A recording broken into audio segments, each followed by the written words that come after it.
আমাদের সবার যেন স্বপ্ন থাকে কলেজ লাইফে এটা হবে ওটা হবে, আমাকে সবথেকে বেস্ট এই টাইমটাই লাগবে।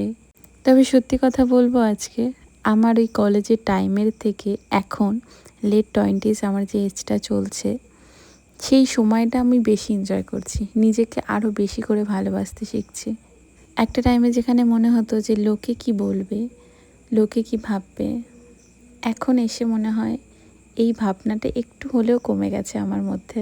যদিও এখন মি টাইম পাওয়াটা তো ভীষণ কঠিন আমার কাছে, তবুও আমি যতটুকু টাইমই পাই না কেন আমি নিজের সাথে নিজের সময়টাকে ভীষণ এনজয় করি। অনেক দিন পরে আজকে আমি দুধ চা করে খাচ্ছি। জেনারেলি একটা টাইমে লিকার চা, মানে যেটা লাল চা দেখলেই খুব রাগ হতো, এখন সেই মানুষ আমি।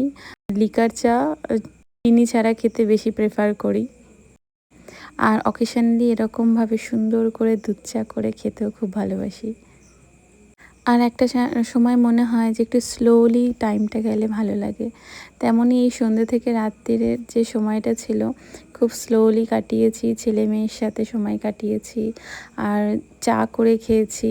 মাকে 1 কাপ দিয়েছি, আমি 1 কাপ খেয়েছি। ওরা সবাই তখন বাইরে ছিল, নিচে ছিল, মাও পড়ে গেছিলো, সোনা বাবা ছিল আর আমি ছিলাম।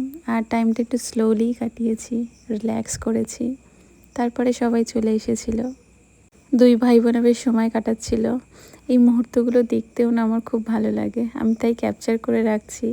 বড় হলে ওদেরকেই দেখাবো এইগুলো, এই সময়গুলো পার করে যাব, কিন্তু এই মুহূর্তগুলো আমি ক্যাপচার করে রাখছি ভবিষ্যতের জন্য।